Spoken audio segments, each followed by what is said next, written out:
Senhor, não apenas nos concentrar, mas deixar a palavra entrar na nossa mente, no nosso coração, e que haja transformação, que pedras sejam removidas e que possamos olhar para o alto, Senhor, de onde vem o teu socorro. Usa o teu filho de uma forma especial, Pai. Em nome de Jesus, as palmas louvam ao Senhor. Ele é digno de toda a glória.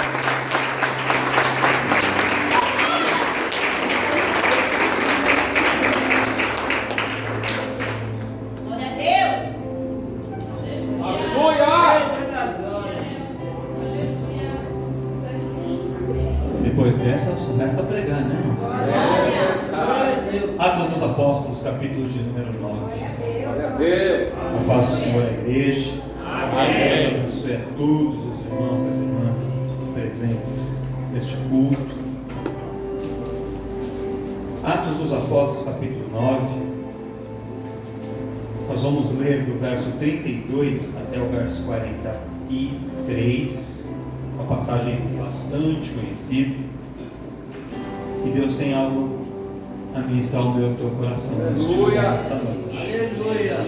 Quem encontrou o livro de Atos dos Apóstolos, capítulo de número 9, dá uma glória a Deus aí. Glória a Deus. Se você não tiver encontrado, vai ser colocado. Está funcionando bem? Tá? Amém. Então nós vamos acompanhar a leitura. Acompanhe comigo ouvindo esse texto que nos fala sobre dois milagres: a cura de Enéas e a ressurreição de Dorcas, ou a ressurreição de Tabita. Diz assim, Atos dos Apóstolos, capítulo 9, a partir do verso 32. E aconteceu que, passando Pedro por toda parte, veio também aos santos que habitavam em Lida, e achou ali um certo homem chamado Enéas, jazendo numa cama havia 8 anos, o qual era paralítico. E disse-lhe Pedro: Enéas, Jesus Cristo te dá saúde, levanta-te e faze a tua cama. E logo se levantou. E viram todos os que habitavam em Lida e em Sarona, os quais se converteram ao Senhor. E havia em Jope uma discípula chamada Tabita, que traduzido se diz Dorcas. Ela estava cheia de boas obras e esmolas que fazia. E aconteceu naqueles dias que, enfermando ela, morreu. E tendo-a lavado, a depositaram num quarto alto. E como Lida era perto de Jope, ouvindo os discípulos que Pedro ali estava, lhe mandaram 2 varões, rogando-lhe que não se demorasse em vir ter com eles. E levantando-se Pedro, foi com eles imediatamente. E quando chegou, o levaram ao quarto alto. E todas as viúvas o rodearam, chorando e mostrando as túnicas e vestes que Dorcas fizera quando estava com elas.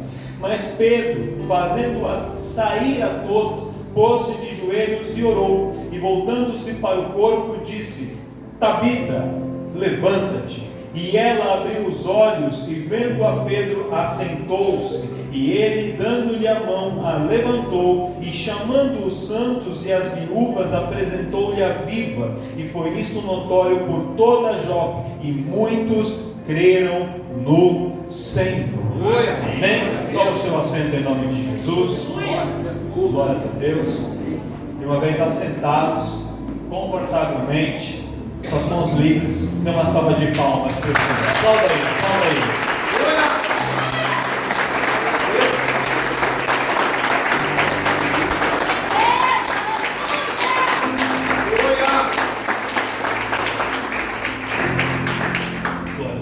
Irmãos, eu tinha preparado outra ministração, outra mensagem, mas Deus me incomodou muito com esse texto, e eu já preguei essa palavra em outros momentos, em outros tempos, e Deus me trouxe de novo esse texto, porque de tempos em tempos, a mensagem que essa história nos traz, ela tem que ser relembrada, tem que refrescar a nossa memória, e você vai entender ao longo dessa ministração o porquê Deus direciona isso. Para você entender o contexto que está acontecendo aqui, qual que é o contexto dessa história.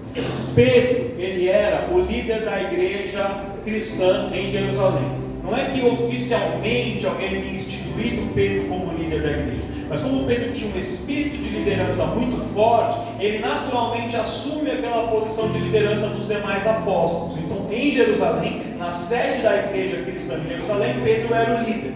E aquela igreja começa a se expandir, começa a crescer, e muitas pessoas, muitos judeus começam a se converter ao cristianismo, acreditando na palavra do Senhor Jesus e não apenas na lei de Moisés. Só que nem todos que se convertiam moravam em Jerusalém, muitos moravam nas cercanias, e isso já havia sido profetizado, porque inclusive no texto que foi lido aqui pelo diácono Felipe na ministração, Jesus diz aos discípulos: ficai em Jerusalém, até que do alto sejais revestidos de poder, e sereis testemunhas em Jerusalém, na Judéia, na Samaria e até os confins da terra. Então a tendência do Evangelho era se expandir, e estava de fato se expandindo a igreja, e ali começaram a se formar comunidades de cristãos na região da Judéia. E Pedro, como ele era o líder, ele começa a fazer uma ronda, uma visita a essas igrejas da Judéia, para ver como é que estava, para cultuar um dia ali com os irmãos, para levar uma palavra para os crentes naquelas regiões, e ele começa a andar. E nesse capítulo de número 9, nós vemos exatamente isso, que Pedro estava andando por aquela região, e ele vai até uma cidade chamada Lida, e quando ele chega na cidade chamada Lida, ele passa ali alguns dias, ele cultua com os irmãos ali, ele vai na sinagoga que havia em Lida, na reunião dos cultos que havia naquela cidade, e de repente Pedro se depara com um homem chamado Enéas, que não é o político que morreu, é o outro homem, chamava Enéas também, e esse homem ele era paralítico, e havia 8 anos que ele estava acamado, que ele não conseguia se levantar, e as pessoas levavam ele para lá, levavam ele para cá quando havia necessidade de transportar, as pessoas tinham que dar comida para ele, tinham que talvez levá-lo até para fazer suas necessidades, ele dependia totalmente das pessoas, ele não conseguia fazer nada sozinho. E Pedro, vendo a situação daquele homem, ele sente compaixão, ele se condói no seu coração por ver um homem naquela situação, ele que estava andando para lá e para cá, e fazendo suas coisas, e trabalhando, resolvendo tantos problemas, ele vê alguém ali acamado, alguém ali tão totalmente limitado, o coração de Pedro se aperta, e Pedro então, sem nem tocar no homem, Pedro não fez nenhuma oração, Pedro apenas declara, ele fala: Enéas, você hoje está doente, mas Jesus chegou, e ele está te dando saúde, e ele vai mudar a sua história. E por causa daquela palavra liberada por Pedro, Pedro não impôs as mãos, Pedro não fez campanha, Pedro não deu óleo para Enéas beber, não fez nada, Pedro apenas declarou, e a palavra do homem e da mulher de Deus, ela tem poder para realizar milagres. Às vezes você não acredita, irmãos, mas quando você entra num culto como esse, e é liberada uma palavra de bênção na ministração de oferta do presbítero Luciano, dizendo que Deus vai abrir porta, que Deus vai te prosperar, recebe, porque a palavra do homem de Deus, ela tem poder sobre a sua vida. Quando é liberada uma palavra através de quem está louvando, ou através de quem está pregando, ou dirigindo o culto, a palavra do Senhor, quando ela encontra uma terra fértil, ela prospera e ela produz milagres. E se você acredita em milagres, levanta a sua mão aí e pode declarar e agradecer a Deus, porque neste lugar já foram liberadas as palavras de milagres, e eu creio que você vai ter milagre da parte de Deus. Glória a Deus. Aleluia. É interessante a cura de Enéas, que a gente nem sabe se Enéas era crente ou não era crente. Jesus fala. A gente nem sabe se Enéas estava crendo ou se ele não estava crendo.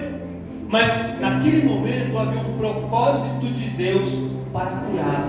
Por quê? Porque através da cura de Enéas, muitas pessoas daquela localidade, vendo o milagre acontecer, se converteram ao Senhor. Você sabia que os milagres que Deus faz na sua vida não são apenas para você, não é apenas sobre você, mas é uma forma de Deus mostrar o seu poder através da sua vida, para que outras pessoas também sejam alcançadas. Talvez você que está aqui hoje, você decidiu vir para a igreja porque você ouviu falar de um milagre que Deus fez na vida de outra pessoa, ou porque você viu Deus curar alguém, ou Deus restaurar um casamento, ou Deus libertar alguém de um vício, e você pensou assim: se Deus fez na vida dele, pode fazer na minha também. Se Deus curar a pessoa, pode curar a minha família também. E você vê um milagre na vida de outro, motiva a sua fé a também buscar ao Senhor. Então às vezes, irmãos, a gente está buscando um milagre, e aí fala assim: Senhor, por que não aconteceu ainda? Por que o Senhor não fez? Eu estou querendo tanto, eu estou orando, eu estou pedindo, mas o milagre não acontece só quando a gente ora, não é só quando a gente quer, é quando ocorre uma série de circunstâncias, há uma confluência de fatores, em que Deus entende que aquele momento, naquela conjuntura de fatores, naquela situação, aquele milagre vai ser algo que vai elevar o nome do Senhor a ser glorificado. Quando Lázaro fica fica doente, Jesus poderia ter ido no primeiro dia e curado Lázaro. Só que se Jesus tivesse curado, seria mais uma das curas que Jesus fez. Jesus espera Lázaro morrer, espera passar 3 dias, no 4º dia ele chega, todo mundo dizendo: Jesus, já não adianta mais, já cheira mal, já não há mais esperança. Jesus fala: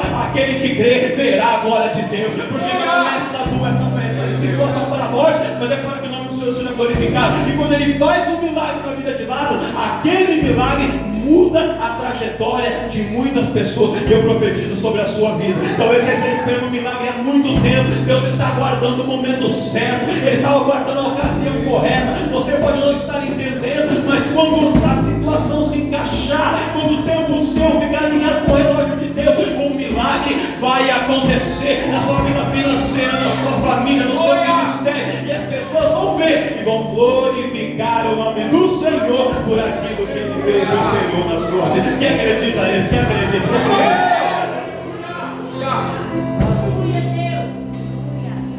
E aí Pedro cura Enéas e muitos se convertem. Só que enquanto Pedro está em Lida curando Enéas, a vida continua. E lá em Jope, uma outra cidade, cerca de 15 a 20 quilômetros de distância, uma outra mulher ficou enferma também. E olha que interessante, Enéas, a gente nem sabe se ele era crente, a gente nem sabe se ele servia a Deus, a gente não sabe nada sobre a vida dele. Só que essa outra mulher era uma discípula do Senhor, era alguém que fazia boas obras, era uma mulher de Deus, e essa mulher fica enferma. E se Enéas estava enfermo e foi socorrido, essa outra mulher estava enferma e não foi socorrida na sua enfermidade, e ela acaba morrendo. Ela morre. E aí, quando essa mulher morre, acontece uma comoção na cidade. Por quê?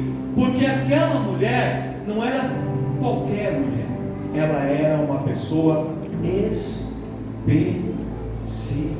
Glória a Deus. Ela era uma pessoa especial. E pesquisando sobre a vida dessa Dorcas, a gente encontra algumas possíveis explicações que não tem uma comprovação do texto bíblico direto, expresso, mas algumas deduções que são muito interessantes para a gente refletir e que faz muito sentido com a história. A maior parte dos historiadores judeus, tradição da igreja primitiva, indica que essa mulher chamada Dorcas, ela aparece nomeado, o nome dela surge na história aqui pela primeira vez, mas ela já fazia parte do contexto desde os evangelhos. Dorcas, ela provavelmente era uma das 70 pessoas que Jesus chama para ser um dos seus discípulos. Vamos lembrar, quando Jesus começa o seu ministério, ele chama 12 para serem os seus apóstolos, a sua cúpula, os mais próximos dele. Depois daqueles 12, em Lucas capítulo 10, você vai ver Jesus chamando um grupo de 70 pessoas. E esses 70 são chamados por Jesus para uma missão, para eles irem de cidade em cidade, para pregar, anunciar o Evangelho, fazer boas obras, cuidar dos enfermos, dos doentes. E a tradição da igreja primitiva afirma que Dorcas fazia parte da lista desses 70.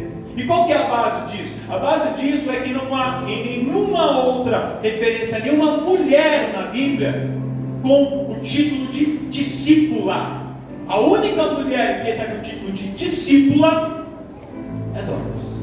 E a mesma palavra, o mesmo termo no original, usado aqui para se referir a Dorcas como discípula, é o mesmo termo que é usado no Evangelho de Lucas para se referir aos 70 discípulos chamados por Jesus.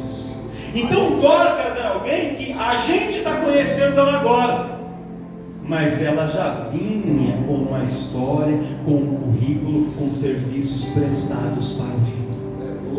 Os homens, as pessoas, algumas pessoas estavam conhecendo Dorcas agora, mas Jesus já conhecia Dorcas há muito tempo.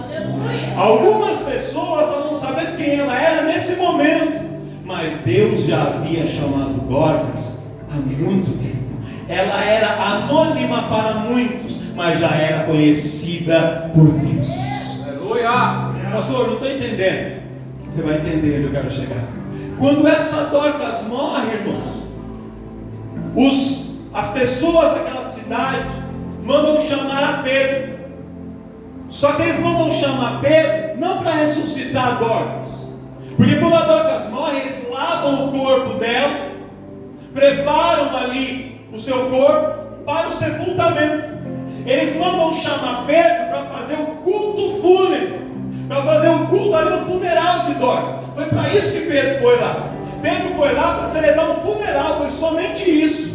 Só que quando Pedro chega e ele ouve as histórias, ele chega lá, aí tem um monte de mulheres, as viúvas ali, que começam a falar com Pedro. E Pedro fala, mas como é que é o nome da pessoa que morreu? O nome dela era Dorcas. Ele fala, mas eu não conheço nenhuma Dorcas. Ah, o nome dela em grego é Dorcas, mas em hebraico e em aramaico o nome dele é Tabita. Ele fala, opa, Tabita eu conheço.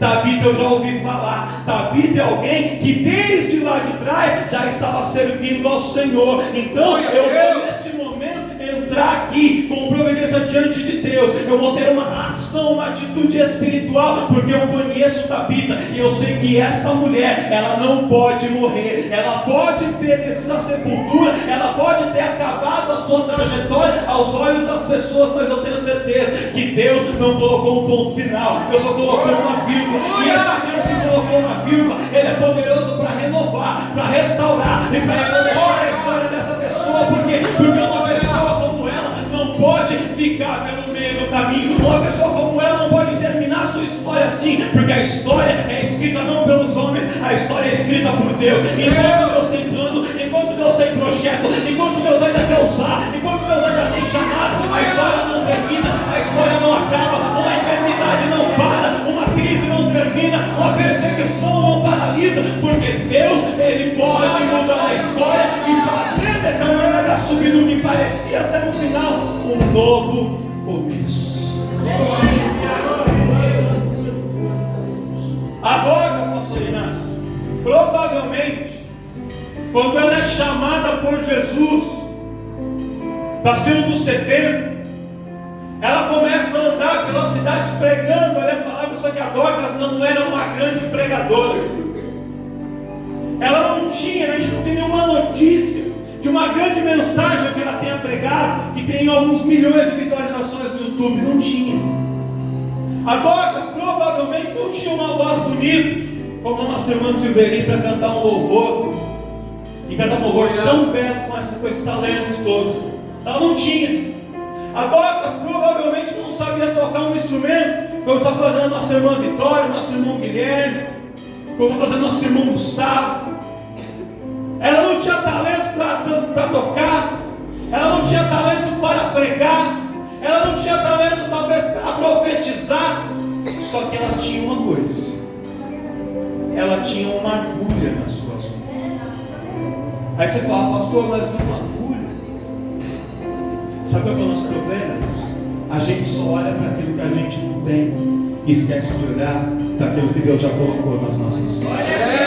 E aí se você olhasse para um crente do seu lado, olha para ele, aponta o dedo para ele e fala assim: não diga que você não tem nada, não diga que você não sabe nada, não diga que você não é ninguém, porque Deus, Ele te chamou, Ele te capacitou e Ele te entregou talento. Talvez a caminhada sua que você tem não é grande, talvez o que você tem não é o que você gostaria, talvez você não tenha uma grande ferramenta, você não tem uma espada, você não tem um escudo, mas Deus colocou uma agulha nas suas mãos. É algo pequeno, mas através deste algo pequeno, Deus pode te usar para fazer coisas grandes.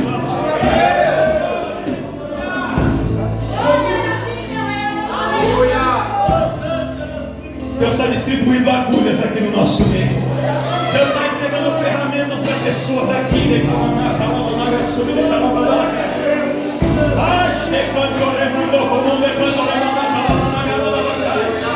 Deus está dando para pessoas aqui e fala: Senhor, eu não sei nada, eu não sou capaz de nada, eu nunca fiz nada. Deus diz assim: esse tempo acabou, porque eu estou colocando ferramentas nas suas mãos, e a partir de hoje vai mudar.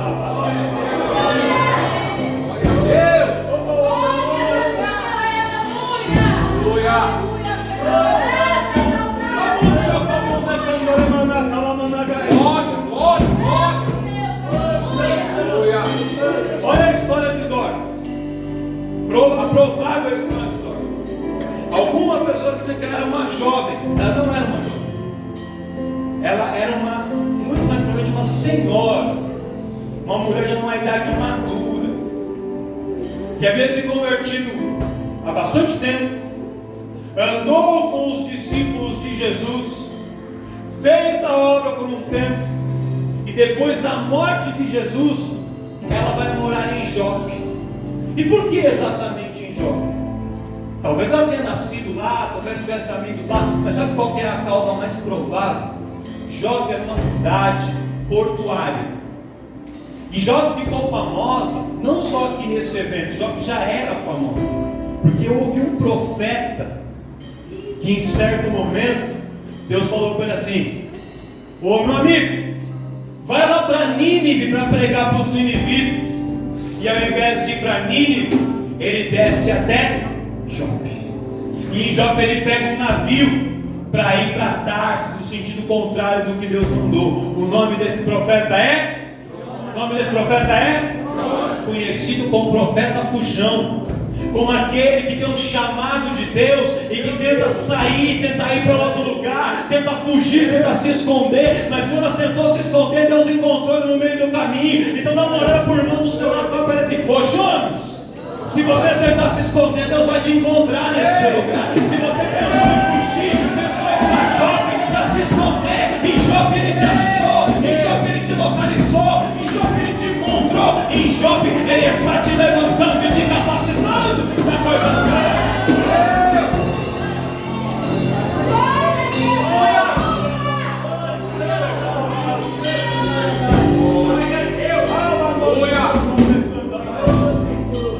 Não é o lugar que faz a pessoa, é a pessoa que faz o lugar. Porque tem gente que vai para Jó para fugir, e tem gente que vai para Jó para fazer a obra. Não é só a igreja que faz a pessoa, não. É a pessoa que faz o ambiente onde ela está. E agora em Jó, ela se estabelece lá, sabe por quê? Porque provavelmente ela era uma mulher de recursos, de posses. Talvez a família dela tivesse dinheiro e ela herdou o dinheiro da família, sendo uma mulher solteira. Talvez ela tenha se casado e o esposo falece, ela fica viúva e herda os bens. Não sabe, mas ela tinha uma condição financeira boa. E ali, quando ela decide se estabelecer em Jope, foi porque ela sabia que aquela cidade, sendo uma cidade portuária, era uma cidade pobre. A maior parte das pessoas que viviam em Jope viviam da pesca. Então eles tinham aqueles barquinhos bem simples, e os homens saíam para pescar no mar, passando a noite toda pescando, e voltavam para vender produtos da pesca. Só que o mar naquela região era um mar muito agitado, era um mar muito bravo, e era comum, era frequente os homens embarcarem, passar a noite e no dia seguinte não retornarem. Muitos homens morriam no mar em Jope por causa do mar bravio, e tanto era comum que a gente viu que nosso amigo Jonas passou por uma tempestade quando estava no mar. Era um mar com muitas tempestades. Então, porque muitos homens morriam na pesca, havia em Jope muitas mulheres que ficavam viúvas, com os seus filhos órfãos. E naquela época, a mulher não podia trabalhar livremente. Então muitas mulheres ali em Jope se entregavam a quê? A prostituição. Como havia muitos marinheiros que vinham de outras cidades, aportavam os barcos aí para fazer comércio, para comprar e vender, muitas mulheres se entregavam à prostituição. E a Dorcas, vendo essa situação, ela encontrou naquele lugar, que aparentemente era um lugar violento, um lugar perigoso, um lugar de prostituição, ela viu ali uma oportunidade para poder pregar o Evangelho e fazer a diferença na vida de muitas pessoas. Você sabia, irmão, que às vezes a gente não consegue identificar, mas Deus coloca a gente em alguns lugares que são oportunidades para você falar do Evangelho. Às vezes aquela pessoa complicada que trabalha com você, Deus não colocou ela do seu lado à toa, Deus colocou você naquele lugar, porque ali Ele quer te usar para fazer a obra, ali Ele quer te usar para alcançar aquela pessoa. Às vezes Ele permite que você vá dentro de um hospital, ali que você está enfermo, tratando de alguma enfermidade, prioridade. Você é um canal de bênção para a vida de outras pessoas. Às vezes você sai da sua casa, vai para outro bairro, vai morar, aí naquela vizinhança, Deus te usou como um canal de bênção para muitas pessoas. Deus está no controle, e quando a gente serve a Ele, é Ele quem direciona os nossos passos e usa a nossa vida para a honra e glória e louvor do nome dele. E agora você estabelece ali em Jó para poder ser um canal de bênção para as pessoas. E ela não foi lá para cantar, ela não sabia. Ela não foi lá para pregar, porque não era a especialidade dela pregar para as multidões. Mas com a agulha que ela tinha, ela começa a costurar roupas. E ela fazia túnicas, fazia vestes, fazia ali uma meia, um cachecol, uma touca, um vestido. E aí ela ia pelas roupas, com a peça de roupa que ela fez, chegava para uma mulher viúva de Jó, que havia acabado de perder o marido, uma situação difícil, lutando para conseguir colocar comida em cima da mesa, sem nunca pensar em ter uma roupa bacana. E ela chegava e falava assim: olha, Deus moveu meu coração, eu fiz esse vestido para você. Olha, eu sei que seu filho está com frio, eu costurei essa blusa aqui para ele. E ela vai entregando presentes e vai sendo um canal de bênção para a vida de pessoas com generosidade. E aquelas pessoas que eram vistas como marginalizadas pela sociedade, pessoas que ninguém dava atenção, elas viam que havia alguém direcionado por Deus que se importava. Dorcas era alguém, irmãos, que mais do que subir num púlpito para pregar, era alguém que vivia a palavra, demonstrando o amor pelas pessoas que estavam ao seu lado, de maneira prática, de maneira objetiva. A gente tem muita gente que fala, a gente tem muita gente que prega, a gente tem muita gente que canta, mas Deus quer ver aqueles que agem e que demonstram amor de outras maneiras. E Dorcas fazia isso. E ela fez a diferença na vida de tantas pessoas, que naquela região onde ela morava, ela era conhecida e ela era amada por muita gente. Fora de Jó, talvez ninguém conhecesse ela, mas ali, onde ela estava, ela fazia diferença na vida de pessoas. Deus te chamou para fazer a diferença na vida de pessoas. Deus te chamou para impactar vidas. Cada um vai fazer isso de uma maneira. A maneira como Deus usa a pastora Sinara é diferente da maneira como Ele te usa. Que é diferente da maneira como Ele usa o pastor Inácio, que tem o melhor abraço do Brasil.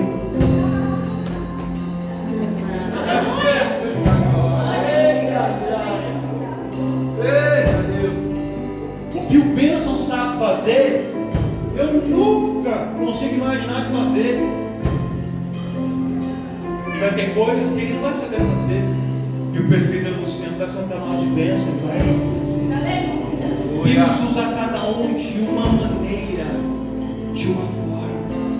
Mas o nosso adversário tenta colocar na minha, na sua mente, na sua cabeça, no seu coração, que você não serve para nada, que porque você não canta, você não é ninguém, porque você não está pregando, você não é ninguém, que você não serve na empresa, porque você não é o chefe, você não é ninguém. Ele tenta colocar esse espírito de inferioridade, te colocar para baixo, te jogar para baixo, mas hoje Deus te trouxe aqui para dizer: o que você tem na sua mão pode ser pequeno, pode ser só uma agulha, pode ser só um retalho de linha, pode ser só um retalho de tecido, mas com isso que você tem, com isso que Ele te deu, você é capaz de mover a vida de pessoas, de mudar a vida de pessoas. Mas você não saiba pregar em cima de um altar, mas numa conversa no dia a dia, ali no sofá da sala de alguém, por uma mensagem no WhatsApp, você pode fazer a diferença na vida de pessoas. Mas eu vou dizer pra gente aqui: não olha para o que você não tem, olhe para aquilo que Deus te deu e use as agulhas e ferramentas que Ele já colocou. Deus é Deus do grande, mas é Deus do pequeno também. Se você se sente um pequenino de Deus, saiba, Davi também se sentia um pequenino de Deus. E como pequenino ele já fazia grandes coisas. Deus usa os seus pequeninos também. E Ele usa a Dorcas. Dorcas impacta a vida de muita gente. E quando ela morre, as pessoas ficam tão tristes, tão chocadas com a morte. Elas dizem: não é possível. Como é que pode? Tanta gente ruim, tanta gente fazendo maldade, tanta gente enganando, e agora parece que é tão boa. Por que aconteceu isso com ela? Mas aqui tem uma verdade que a gente tem que entender. As provas, as lutas, acontecem com quem faz a obra também. Aleluia. Não pensa que porque você veio para a igreja, você começou a frequentar a igreja, entrou para o departamento de varões, começou a tocar na banda, porque você intercede, que as lutas da vida não vão acontecer mais, porque você está blindado. Não pense, as lutas acontecem, o crente também fica doente, o crente também chora, o crente também muitas vezes a porta se fecha, muitas vezes alguém compra um negócio dele e não paga, muitas vezes acontece problema, tem problema dentro de casa, tem problema lá fora, pastor, mas se tem problema, qual que é a diferença? A diferença é que quando acontece um problema com quem não tem Deus, a pessoa se desespera e acha que o mundo acabou. Só que quando acontece um problema com quem tem Jesus, no meio da tempestade, da luta, Jesus ainda está no barco, e Ele pode acalmar a tempestade, e Ele acalma o seu coração, e te faz confiar, Ele te faz entender que o choro dura uma noite, mas a alegria vem ao amanhecer. Ele não vive pelas circunstâncias exteriores, o justo vive pela sua fé. E quando ele tem fé, Deus pode e vai mudar a situação no tempo determinado. Enquanto ele não muda, nós vamos ter força para resistir. Nem sempre Deus evita que a gente entre na fornalha, mas se a gente entrar, Ele entra conosco ali dentro e o fogo não queima. Nem sempre Deus evita que a gente passe pelo deserto, mas se a gente passar, Ele manda a nuvem, Ele manda a coluna de fogo. Ele no meio do deserto. Quem tem Deus nunca está sozinho para enfrentar as suas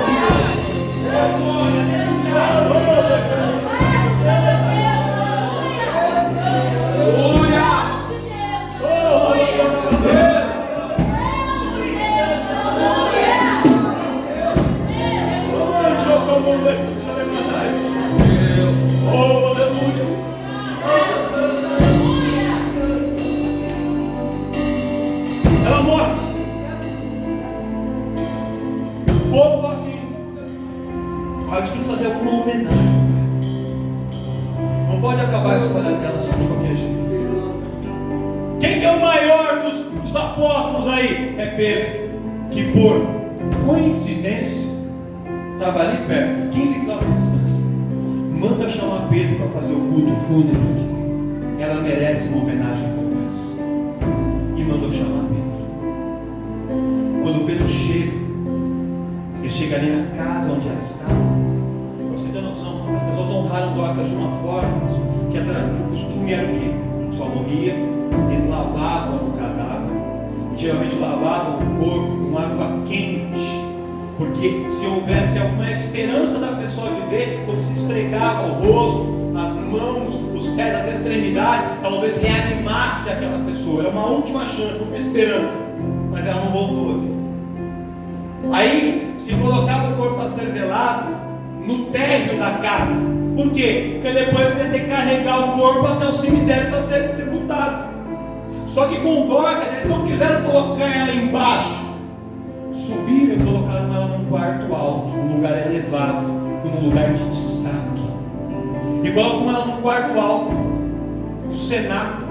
E curiosamente, o cenáculo era um lugar onde se faziam os cultos. Nas casas, antigamente, eles não tinham igrejas como nós temos, os cultos eram feitos nas casas. E ali, a casa era na parte de baixo, e na parte de cima, chamado cenáculo, o segundo andar, era o lugar onde haviam as festas, as celebrações, e quando alguém cedia o espaço para o culto acontecia no cenáculo. Quando eles viram Dorcas morta, quando viram que Dorcas morreu, eles levaram Dorcas para o lugar do culto. Porque se havia alguma possibilidade daquela história mudar, seria no lugar do culto. Pastor, não entendi. Você vai entender agora. Talvez a pessoa que entrou aí do seu lado, ela esteja se sentindo que espiritualmente ela está morta. Ela acha que ela já fez muito, já tentou muito, já ajudou muito, mas acabaram as forças, parou pelo meio do caminho. Se acabou, ela veio para o lugar certo, ela veio para o lugar do Deus. E aqui neste lugar é o lugar que Deus escolheu para operar e para fazer milagres. Eu quero profetizar aqui nessa noite que se há pessoas aqui que estão com uma vida sentimental morta, Deus pode restaurar e fazer viver de novo. Você traz pessoas aqui com problemas na vida financeira. Você fala, estou tão enterrado em situações e problemas que eu não tenho como sair. Eu não vejo nenhuma esperança. Deus pode mudar essa história nessa noite dentro desse lugar. Se é uma enfermidade batendo na porta sua ou da sua família, você veio no lugar certo, porque no lugar de culto Deus opera milagres, faz sinais e maravilhas, e Ele tem cura aqui também nesse lugar. E Dorcas foi levada para o lugar de culto. E Pedro chega lá. Todo falando, Pedro, olha só o que está acontecendo. Pedro, Dorcas não pode morrer. Olha como é que Deus permitiu isso na vida dela. E Pedro se lembra de quem era aquela mulher, chamado Dorcas para ele, nome grego dela. O nome dela era Dorcas ou Tabita. Tabita era o nome aramaico e Dorcas era o nome grego. Só que Pedro, como judeu, conhecia ela inicialmente pelo nome aramaico dela, o nome original, o nome hebraico, que era Tabita. E aí, irmãos, Pedro entra no cenáculo, no quarto onde a Dorcas estava. E olha que interessante. Desde que Jesus havia morrido, sido crucificado e ressuscitou, não havia acontecido mais nenhum milagre de ressurreição. No Antigo Testamento a gente tem, se não me engano, 4 milagres de ressurreição. No Novo Testamento já havia acontecido alguns, inclusive que Pedro presenciou. Mas depois que Jesus ressuscita, não tinha acontecido mais nenhum. E quando Pedro entra no cenáculo e vê Dorcas morta, ele vê que ela estava naquela situação, nasce no coração dele um desejo de fazer aquela mulher voltar. Por quê? Porque Dorcas era muito importante. Porque Dorcas fazia a diferença na vida de muita gente. Só que Pedro não sabia como fazer. E aí sabe o que ele vai? Onde ele vai buscar? Ele vai buscar lá na sua memória, na referência. E ele começa a lembrar que um dia o amigo de Jesus, Lázaro, ele morreu. E mandaram chamar Jesus. Jesus foi. Só que quando Jesus chega, Lázaro já estava sepultado, já fazia 4 dias. E Pedro olha e fala assim: a situação de Lázaro é diferente da situação de Dorcas. Não dá para comparar, não dá para ser a mesma coisa. Porque lá Jesus mandou tirar pedra, aqui não tem pedra para tirar. Então esse exemplo não serve. Aí Pedro se lembra que um dia Jesus vai entrando em uma cidade chamada Naim, e uma mulher transportando seu filho morto dentro de um caixão, e uma multidão chorando. Pedro falou: opa, talvez aqui tenha uma semelhança. Mas ele pensa que aquele menino já estava indo para o sepultamento, já tinha sido velado, já estava no caminho do cemitério. Então não é exatamente a mesma coisa. E aí Pedro se lembra do terceiro, da ressurreição da filha de Jairo. E quando ele se lembra da ressurreição da filha de Jairo, ele lembra que ele entra num quarto com Jairo, a mãe da menina, Jesus, ele, Pedro, Tiago e João. E ele lembra que quando ele entra naquele quarto, que a menina está deitada sobre a cama, morta, Jesus podia ter chamado a menina pelo nome, mas Jesus não chama. Jesus chama ela de menina. E a palavra menina em aramaico era Talita. Talita significa menina. E cum significa desperta ou levanta. Quando Pedro se lembra daquela cena, ele entende Jesus lá atrás, dando uma pista, um ensinamento para ele. Jesus podia chamar daquela menina: Simara, Marlene, Benedita, levanta, mas ele não. Ele faz daquela maneira para dar uma dica. Ele fala assim: ó, quando você chegar numa situação que parece que é impossível, a palavra que muda. E aí Pedro se lembra e fala assim: o nome dela não é Talita, mas é Tabita. A situação não é igual, mas a situação é parecida. O seu problema não é igual o irmão que está do lado, mas muitas vezes é parecido. E da maneira como Deus agiu, e Deus mudou a história dele, o Deus que mudou lá, ele vai mudar aqui. O Deus que ressuscitou lá, vai ressuscitar aqui. O problema da Tabita era diferente do problema da Talita, mas o Deus que ressuscitou a um é poderoso para ressuscitar a outro. O Deus que operou ali, que abriu uma porta ali, é poderoso para abrir uma porta aqui. E mesmo se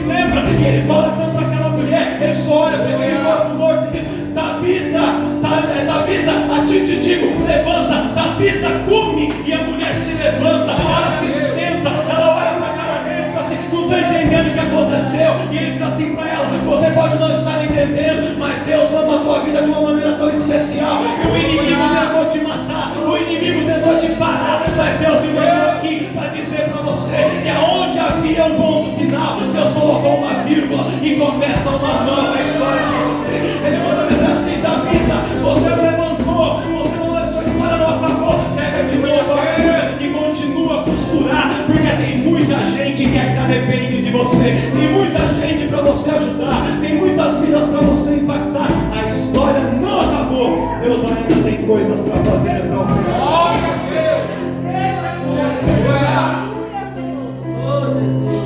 Como é isso, Senhor? As pessoas da cidade se alegram e todo mundo fica feliz. Foi necessário ela morrer para que pudesse ressuscitar, e aquele milagre marcar a história daquela cidade. Pastor, eu estou entendendo. Vou encerrar aqui para você. Guarda isso. Não pensa que aquilo que você faz para Deus, ou aquilo que você faz a favor de pessoas, fica esquecido e não tem recompensa. Não pensa.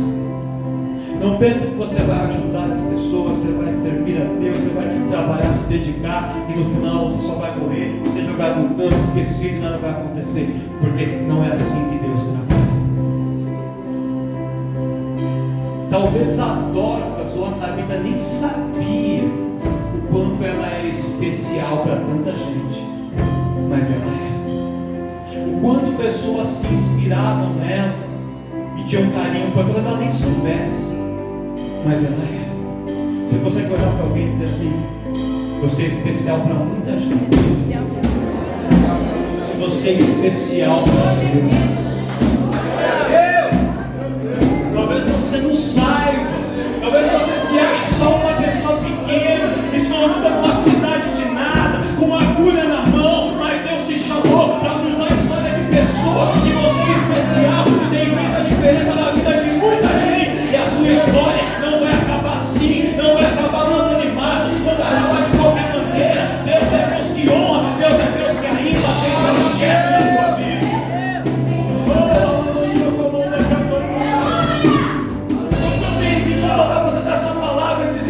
Fala para mim, igreja, que tem muitas pessoas aqui sentindo que para ele, para ela, não tem mais nada para fazer. Mas eu estou distribuindo as agulhas aqui nessa noite. E Deus vai levantar pessoas aqui no nosso meio, Deus. E em breve você vai ver pessoas sendo levantadas aqui, pessoas que você não imaginava. Você dizia assim: mas essa irmã, que era tão quietinha, não falava nada, esse irmão que se converteu agora, acabou de chegar no rolê aqui, é ele mesmo que está ali na porta, é ele mesmo que está louvando aqui, é ele mesmo que está pregando, é ele que foi ungido, ela não fala nada, é esse mesmo, porque Deus está entregando agulhas aqui, e aquele que usar a ferramenta que Deus te deu, começa fazendo pouco, começa fazendo pequeno, e através do pequeno Deus coloca em posição de honra, Deus exalta. E vou te falar, não é só na obra não, é na vida secular também. Lá na sua empresa, você pode ser o menor, você pode ser o estagiário, o assistente do ajudante, terceirizado. Usa a agulha que Deus te deu. Faz o seu pouquinho lá, faz o que está ao teu alcance, ajuda quem da direita, da esquerda, e Deus vai te levantar. Seja a testemunha de Deus ali onde você está, e Deus vai te levantar. Não faça só esperando a recompensa de um ou de outro, faz para Deus, e no momento certo Ele vai te honrar. Quem recebe essa palavra, aleluia!